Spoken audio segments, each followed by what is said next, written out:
him being Mr. Hyde, he wanted to hide.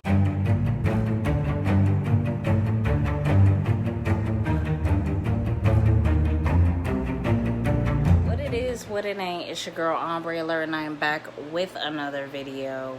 I am looking real chill right now. You know, what is today giving? Today is Thursday. Tuesday? No, I'm wrong as hell. It's actually Wednesday.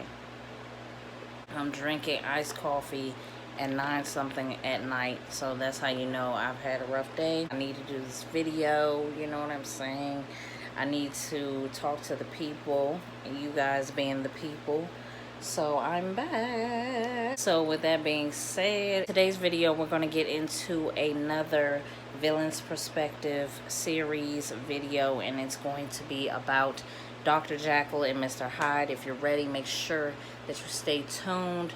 Make sure that you like, support my businesses in the description box below for more of me. You know, we're trying to elevate, so you know, we gotta support the black woman, which is me, on this channel. If you want to support my black owned businesses, the links will be in the description. I have natural hair care. I have also t-shirts. You know, if you're interested in rocking some streetwear, rocking some casual clothes, click the link in the description as well.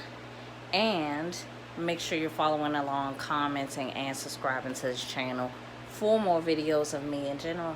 So if you're ready, let's get into it. Basically, I wanted to talk about this particular movie because, not really because I seen it recently, but I thought it was interesting. I feel like it made me think on a different level, and I'm hoping that I can pull you guys in and get you hip to how I'm thinking. So if you've watched Dr. Jekyll and Mr. Hyde, then you know that it's basically like a movie. It could be two, I could think of two different perspectives for this movie, but I'm interested to hear about what you guys think. The first perspective I'm thinking about, which is going to be like the theme of this video, is alcoholism. Being like a psychopath, like not having, maybe that's where I'm coming from, being like a natural born killer. Like you have good instincts, but the evil takes over type stuff. So if you don't know what Dr. Jekyll and Mr. Hyde is about, the movie, I watched the 1941 version of this movie. If you've watched videos that I've recorded before, then you know I like old movies, so I like watching old movies. And this was one of those really good old films from 1941 with Spencer Tracy and Ingrid Bergman.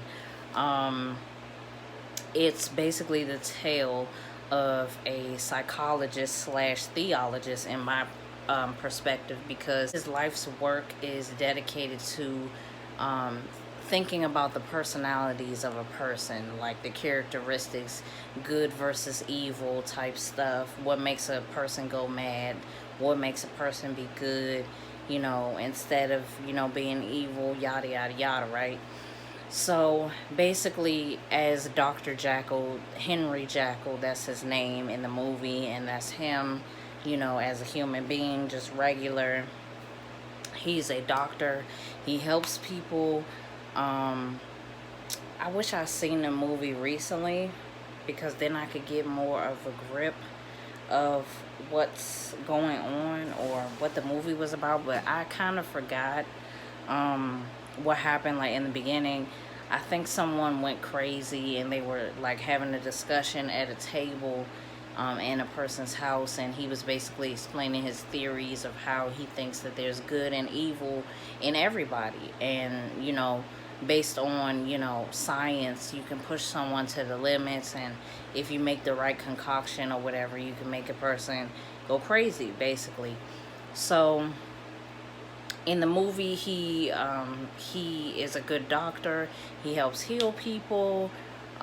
He helps people get better, get healthy, but in his own private laboratory, or lair, as you would say, he has rats that he tests his chemicals on, and you know, you start to see the underbelly of how he really is off the clock, you know what I'm saying? So as you see, you can see that he's experimenting with chemicals, and he's trying to come up with this concoction, and a lot of people that he's telling his theories to don't really believe what he's saying. So I think he feels naturally like he has something to prove. So he makes the chemical and he decides to actually test it on himself, and that's when Mr. Hyde comes about. And as he takes the drink, he turns into like this monstrous version of himself, you know, and it's just completely different from how he actually is as Dr. Jekyll. He's actually a good person. He helps people.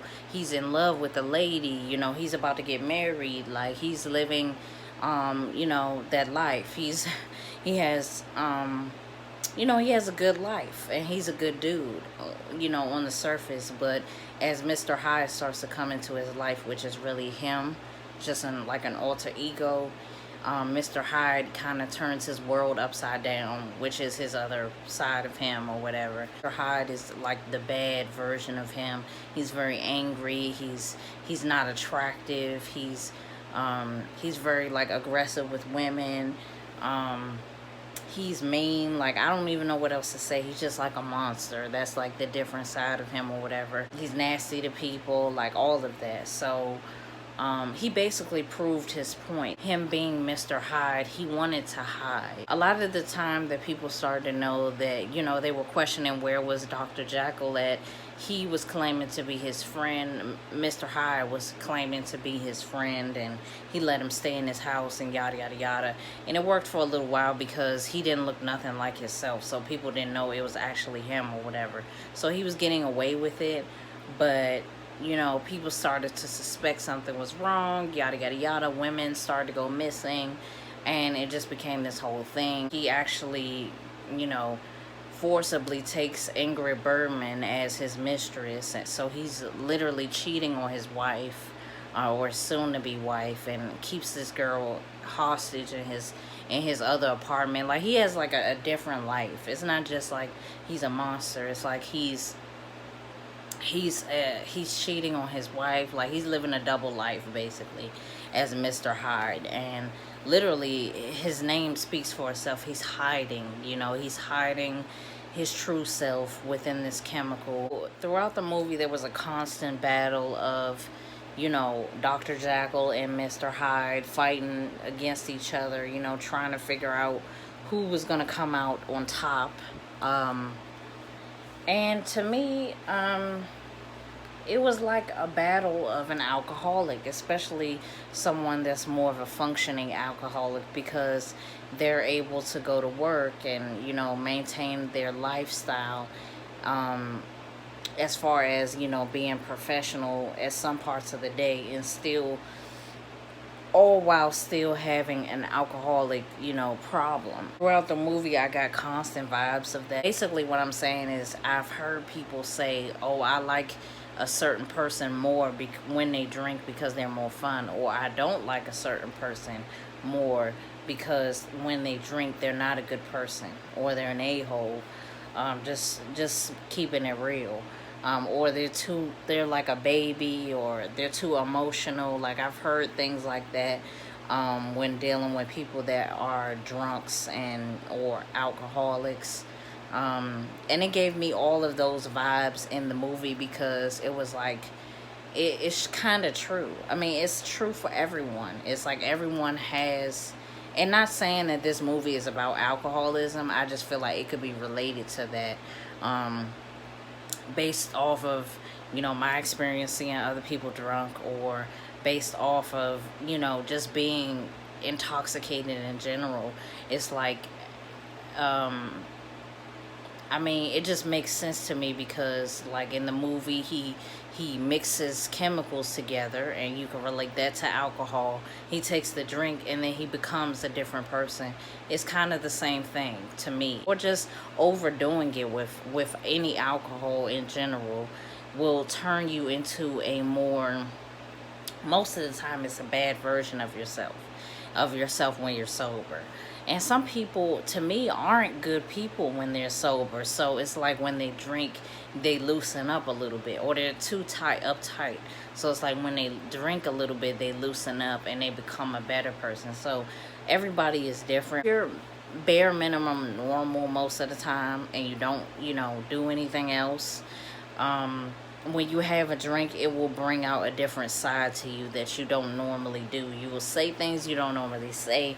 You'll do things you don't normally do. And that's what happened in the movie. And I just got vibes of that all together, of people having a difficult time battling alcoholism because, of the people that they're around that drink all the time, or because they feel like they have something to prove, and they want to just take the edge off, like stuff like that. So I was thinking about and comparing that to the movie, and I really wanted to make this a villain's perspective, just because in the movie he's seen as the villain. He is a villain, in the whole, hero versus villain situation. He is the villain.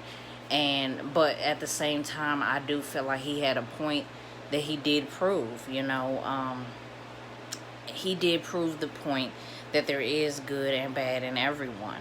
And if you're, mixing the right chemicals together, or you want to prove something so bad, to people, that's not a good thing. You can prove it, like a lot of people that are, natural born killers or psychopaths or serial killers or whatever you want to call it. Most of them, if they don't have like a drug problem, it's really because they feel like they have a point to prove. People don't believe in them. Society doesn't believe in them. Their parents don't. Most of all, their parents don't believe in them. Some of them have a cushy life and never really been through shit, so they just take things differently, and or they've had a horrible upbringing and they want to take their pain and frustration out on other people to prove a point still. So my point is that I think that this movie can be related to a lot of things, especially alcoholism. You can watch the movie yourself, and you can especially hearing what I have to say right now, you can watch the movie and you'll get the vibes that I'm spitting out, because it's kind of like unavoidable, especially the scenes where you could like see his face changing into Mr. Hyde. That's literally how it is when you're drinking. It's like all of a sudden a person's face will just start to change. Like it's like they're morphing into something else, and then you look at them and then they are drunk. So it's kind of like the same thing. Like, it just gave me vibes of that. So I just want to throw that idea out there and throw the villain's perspective out there. I hope that you guys like this video. Make sure you like, comment below, because this is cool. I think this is pretty interesting. So comment below what you're thinking watching this movie, if you feel the same way.